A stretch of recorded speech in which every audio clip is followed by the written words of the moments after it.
morning student. Today 12th physics unit 2 current electricity numerical problems பார்க்க போறோம். அதுல இன்னைக்கு நம்ம 4th problem பார்க்க போறோம்.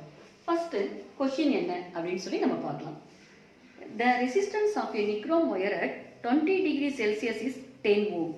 If its temperature coefficient of resistivity is 0.004 per degree Celsius, find its resistance at boiling point of water. Comment on the result அப்படின்னு சொல்லியிருக்காங்க. இது ஒரு இம்பார்ட்டன்டான கொஸ்டின்மா. ஒரு நிக்ரோம் ஒயர் இருக்குமா, அந்த நிக்ரோம் ஒயரோடைய ரெசிஸ்டன்ஸ் அதாவது 20 டிகிரி செல்சியஸ்ல இனிஷியல் டெம்பரேச்சர்ல அதோடைய ரெசிஸ்டன்ஸ் எவ்வளவு அப்படின்னு சொல்லி பார்த்தீங்கன்னா 10 ஓம் அப்படின்னு சொல்லி கொடுத்துருக்காங்க. 20 டிகிரி செல்சியஸ்ல அந்த நிக்ரோம் ஒயரோடைய ரெசிஸ்டன்ஸ் 10 ஓம். அதனுடைய temperature coefficient of resistivity alpha கொடுத்துட்டாங்க. எவ்வளவு கண்ணு 0.004 per டிகிரி செல்சியஸ். ஓகேவா? பாயிலிங் பாயிண்ட் ஆஃப் வாட்டர்ல அந்த நிக்ரோம் ஒயரோட ரெசிஸ்டன்ஸ் என்ன அப்படிங்கிறது தான் கொஸ்டின். ஓகேவா கண்ணு? டைரக்ட் ஃபார்முலா டைரக்டா அப்ளை பண்ணி நம்ம போடுற மாதிரி தான் கண்ணு இருக்கு. நான் உங்களுக்கு முன்னாடியே சொல்லியிருக்கேன், ஃபர்ஸ்ட் நம்ம கிவன் டேட்டாவை எடுத்து எழுதணும் அப்படின்னாவே நம்ம என்ன ஃபார்முலா நம்ம அப்ளை பண்ணணும் அப்படிங்கிறது நமக்கு தானாவே தெரிஞ்சிடும். ரொம்ப ஈஸி. ஓகேவா? ஃபர்ஸ்ட் கிவன் டேட்டா எழுதலாம். T0 கொடுத்துட்டாங்க. T0 equal to 20 degree Celsius. R0 equal to 10 ohm. Alpha equal to 0.004 per degree Celsius. ஓகேவா கண்ணு? பாயிலிங் பாயிண்ட் ஆஃப் வாட்டர் எவ்வளவு கண்ணு? T equal to 100 degree Celsius. RT equal to என்ன? Question mark. இதுதான் நம்ம calculate பண்ணணும். ஓகேவா? RT தான் என்ன நம்ம கால்குலேட் பண்ணணும். டைரக்ட் ஃபார்முலா நம்ம படிச்சிருக்கோம். டெம்பரேச்சர் கோஎஃபிஷியன்ட் ஆஃப் ரெசிஸ்டிவிட்டில படிச்சிருக்கோம். ஞாபகம் இருக்காடாமா? RT equal to R0 1 plus alpha del T அப்படின்னு சொல்லி நம்ம படிச்சிருக்கோம். இதுல del T அப்படிங்கிறது டெம்பரேச்சர் டிஃபரன்ஸ். ஓகேவாமா? சோ அப்ப இந்த ஃபார்முலாவை எப்படி எழுதலாம்னாக்கா RT equal to R0 1 plus alpha T minus T0 temperature difference. Final temperature minus initial temperature. அவ்வளவுதான் சப்ஸ்டிட்யூட் பண்ணுங்க. அவ்வளவுதான். R0 என்ன கண்ணீங்க? R0 equal to 10 ohm plus ஃபார்முலாவில் இருக்கிற 1. So plus 10 into 1 plus alpha temperature coefficient of resistivity எவ்வளோ கண்ணு? 0.004 substitute பண்ணிட்டோம். அப்போ T எவ்வளோடாமா? 100. ஓகேவா? மைனஸ் ஃபார்முலாவில் இருக்கிற மைனஸ் T0 எவ்வளோ கண்ணு? 20. So 100 minus 20. That's all. ஓகேவா? 100 minus 20 எவ்வளோ கண்ணு? 80. மீதி எல்லாம் அப்படியே எடுத்து போட்டுக்கிறோம். இப்போ 0.004 into 80 மல்டிப்ளை பண்ணி போட்டீங்க அப்படின்னாக்கா 0.32 வரும். சைடில் நீங்கள் பென்சிலில் ஒர்க் அவுட் பண்ணி போட்டு பார்க்கணும். தெரியுதாமா? கரெக்ஷன் எல்லாத்தையுமே நீங்கள் ஒரு டைம் செக் பண்ணிக்கணும். ஓகேவா? நீங்கள் போட்டு பார்த்து எப்படி அந்த ஆன்சர் வந்தது அப்படின்னு சொல்லி நீங்கள் ப்ராக்டிஸ் பண்ணணும். ஓகேவா குட்டீஸ்? ஸோ அப்போ 0.004 into 80 என்னடா கண்ண ஆன்சர்? 0.32. அதோட இந்த 1 இருக்கு. ஸோ அப்போ 1 பிளஸ் 0.32 இந்த 10 அப்படியே நம்ம போட்டுக்கிட்டே வரோம். லாஸ்டா நம்ம மல்டிப்ளை பண்ணிக்கலாம். ஓகேவா? ஸோ அப்போ 10 இந்த 1 பிளஸ் 0.32 1.32. அப்போ 10 இன்ட்டு 1.32. அப்போ என்ன கண்ணு பண்ணுவோம்? 1 டிஜிட் தள்ளி பாயிண்ட் வைப்போம். அப்போ RT ஈக்குவல் டு 13.2 ஓம். சரியா? அப்போ அந்த நிக்ரோம் ஒயருடைய ரெசிஸ்டன்ஸ் பாயிலிங் பாயிண்ட் ஆஃப் வாட்டர்ல எவ்வளோடாமா? 13.2 ஓம். அவங்க சொல்லியிருக்காங்க கமெண்ட் யுவர் ரிசல்ட் அப்படின்னு சொல்லி சொல்லியிருக்காங்க. சரியா? அப்போ நம்ம ரிசல்ட் சொல்லணும். எப்படி சொல்லலாம்? அதாவது 20 டிகிரி செல்சியஸ் டெம்பரேச்சர்ல அந்த ஒயர் இருக்கும் பொழுது அதோட ரெசிஸ்டன்ஸ் எவ்வளவு கண்ணு? 10 ஓம். இப்போ 100 degree Celsius boiling point of வாட்டர்ல இருக்கும் பொழுது அதோட ரெசிஸ்டன்ஸ் எவ்வளவுமா? 13.2 ஓம். அப்போ டெம்பரேச்சர் இன்க்ரீஸ் ஆகும் பொழுது ரெசிஸ்டன்ஸ் என்ன கண்ணா ஆயிருக்கு? இன்க்ரீஸ் ஆயிருக்கு. அதுதான் நம்மளுடைய ரிசல்ட். ஓகேவா? ஸோ அப்போ ரிசல்ட் எழுதணும். அதுக்கு தனியாக நமக்கு மார்க்ஸ் கொடுத்துருவாங்க. ஆன்சர் மட்டும் கண்டுபிடிச்சிட்டோம் அப்படின்னு சொல்லிட்டு அவசரத்தில் நம்ம விட்டுறக்கூடாது. ஃபைனலாக ரிசல்ட் நம்ம எழுதணும். ஏன்னா தனியாக அந்த கொஸ்டின்லேயே கேட்டிருக்காங்க. என்ன எழுதலாம்? டெம்பரேச்சர் இன்க்ரீஸ் ஆகும் பொழுது ரெசிஸ்டன்ஸ் இன்க்ரீஸ் ஆகுது. அவ்வளோதான். பாருங்க, as the temperature increases the resistance of the wire also increases.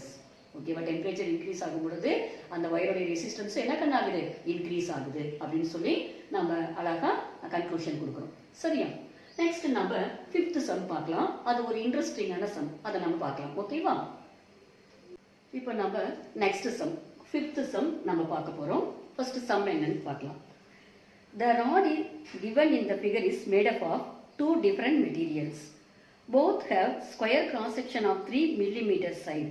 The resistivity of the first material is 4 into 10 power minus 3 ohm meter and it is 25 centimeter long, while second material has resistivity of 5 into 10 power minus 3 ohm meter and is of 70 centimeter long. What is the resistance of rod between its ends? Okay, வாமா, நல்ல ஒரு இன்ட்ரெஸ்டிங்கான கொஸ்டின்மா. பார்த்தா படமெல்லாம் போட்டிருக்காங்க, பெருசாக இருக்குன்னு சொல்லி நம்ம பார்க்குறோம். Easy question, easy formula. சரியாம்மா? இந்த மாதிரி ஒரு ராடு கொடுத்துருக்காங்கம்மா. சரியா நீளமாக ஒரு ராடு கொடுத்துருக்காங்க. அது பார்த்தீங்க அப்படின்னாக்கா இதில் எப்படி மேட் பண்ணியிருக்காங்க அப்படின்னாக்கா 2 டிஃப்ரெண்ட் மெட்டீரியல்ஸில் மேட் பண்ணியிருக்காங்க. சரிதாம்மா? இப்போ ஃபர்ஸ்ட் மெட்டீரியலுடைய லென்த் எவ்வளோ அப்படின்னாக்கா 25 சென்டிமீட்டர். செகண்ட் மெட்டீரியலுடைய லென்த் எவ்வளோனாக்கா 70 சென்டிமீட்டர். ஓகேவா? இதனுடைய ரெசிஸ்டிவிட்டி, ஃபர்ஸ்ட் மெட்டீரியலுடைய ரெசிஸ்டிவிட்டி ρ1, செகண்ட் மெட்டீரியலுடைய ரெசிஸ்டிவிட்டி ρ2. ஓகேவா? அதுவும் கொடுத்துட்டாங்கம்மா.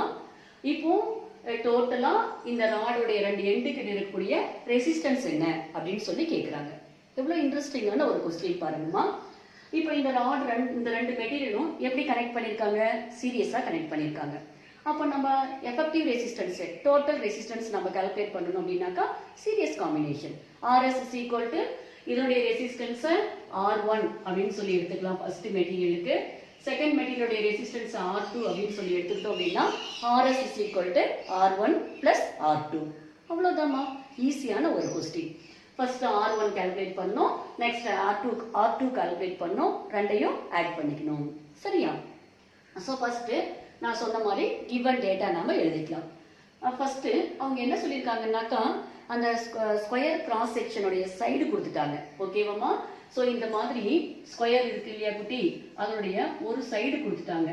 எவ்வளோ அப்படின்னாக்கா 3 மில்லிமீட்டர் அப்படின்னு சொல்லி கொடுத்துட்டாங்க. அந்த ஒரு சைடு எவ்வளோடா 3 மில்லிமீட்டர் கொடுத்துட்டாங்க. ஸோ அப்போ 3 இன்ட்டு 10 பவர் மைனஸ் 3 மீட்டர். நமக்கு தெரியும் மில்லிமீட்டர் அப்படின்னாக்கா 10 பவர் மைனஸ் 3.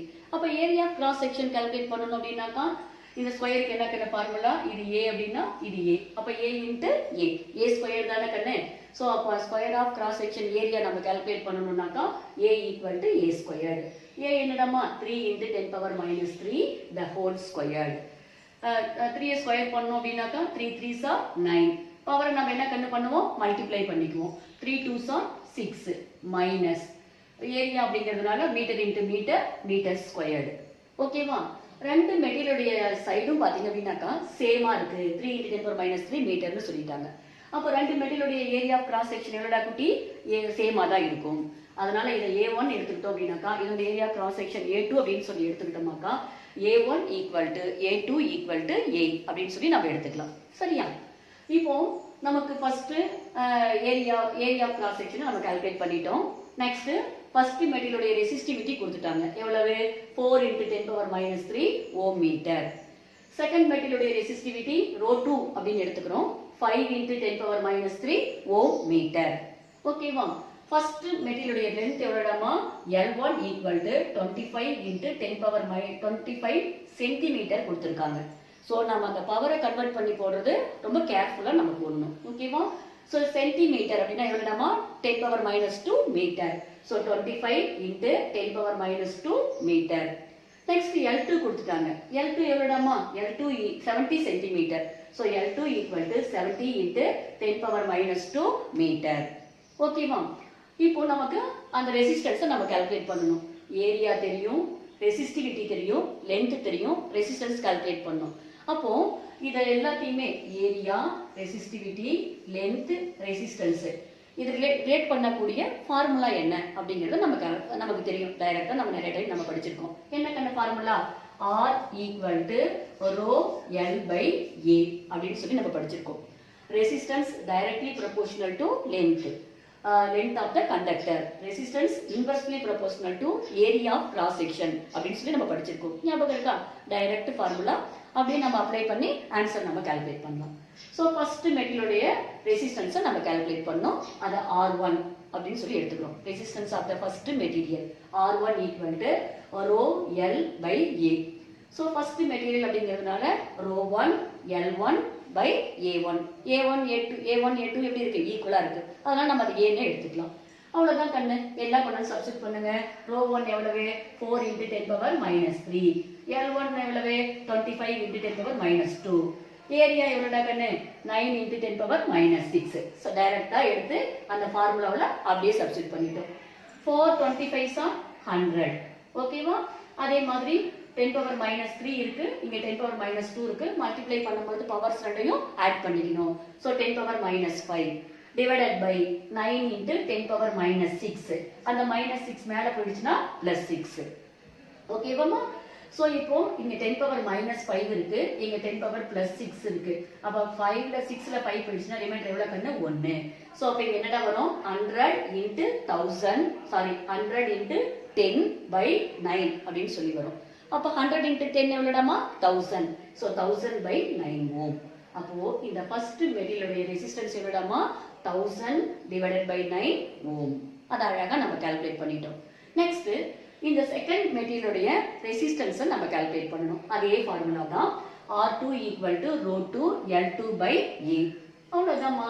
ρ2 எவ்வளவு 5 into 10 power minus 3 into L2 எவ்வளவு 70 into 10 power minus 2 divided by area எவ்வளவுடாமா 9 into 10 power minus 6. அவ்வளோதான். ஸோ 5 into 70 இது ரெண்டையும் மல்டிப்ளை பண்ணீங்கன்னா 350. அதே மாதிரி தான் இந்த பவர் ரெண்டையும் ஆட் பண்ணிக்கணும். 10 power minus 5 divided by 9. இந்த 10 power minus 6 மேலே போயிடுச்சுன்னா 10 power plus 6. ஸோ அப்போ 10 வரும். 350 into 10 3500. அப்போ இந்த இடத்துல என்ன போட்டுக்கணும் நம்ம R2 அப்படின்னு சொல்லி போட்டுக்கணும். அப்போ R2 equal to 3500 by 9 ohm. நம்ம லாஸ்டா நம்ம சிம்பிளிஃபை பண்ணி எழுதிக்கலாம். ஓகேவா? ஸோ அப்போ ஃபர்ஸ்ட் மெட்டீரியலுடைய ரெசிஸ்டன்ஸையும் கால்குலேட் பண்ணிட்டோம் R1. செகண்ட் மெட்டீரியலுடைய ரெசிஸ்டன்ஸ் R2வையும் நம்ம கால்குலேட் பண்ணிட்டோம். அப்போ total resistance of the rod, இந்த ராடோடைய டோட்டல் ரெசிஸ்டன்ஸை நம்ம கால்குலேட் பண்ணணும். அதுக்கு ஃபார்முலா என்ன கண்ணு சீரியஸ் காம்பினேஷன்ல இருக்கு. அப்போ RS is equal to R1 plus R2. ஓகேவா? அப்போ R1 என்னடா கண்ணு டைரக்டா சப்ஸ்டிட் பண்ணுங்க. 1000 by 9 ஃபார்முலா இருக்கக்கூடிய பிளஸ் 3500 by 9. ரெண்டுக்கு டினாமினேட்டர் எப்படி கண்ணு இருக்கு சேமா இருக்கு. So 9 3500 plus 1000 4500. 1 9 is 9, 5 9s are 45. ஓகேவா? ஸோ அப்போ 500 இங்க இருக்கு. ஓகேவா? ஸோ 500. அப்போ RS is equal to 500 ohm. அப்போ இந்த டோட்டலா இந்த ராடோடைய ரெண்டு எண்டுக்கு இடையில இருக்கக்கூடிய ரெசிஸ்டன்ஸ் எவ்வளோடா கண்ணு 500 ohm. ஓகேவா? பார்த்தா பெருசா இருக்கிற மாதிரி இருந்துச்சு. ஆனா எவ்வளவு ஒரு இன்ட்ரெஸ்டிங்கான சம் பாருங்கன்னு. ஈஸியான ஃபார்முலா, நமக்கு தெரிஞ்ச ஃபார்முலா டைரக்டா அப்ளை பண்ணி நம்ம ஆன்சர் கண்டுபிடிக்கிற மாதிரி தான் இருக்கும். ஓகேவா? நெக்ஸ்ட் நம்ம 6th சம் நம்ம பார்க்கலாம். ஓகேவா குட்டீஸ்?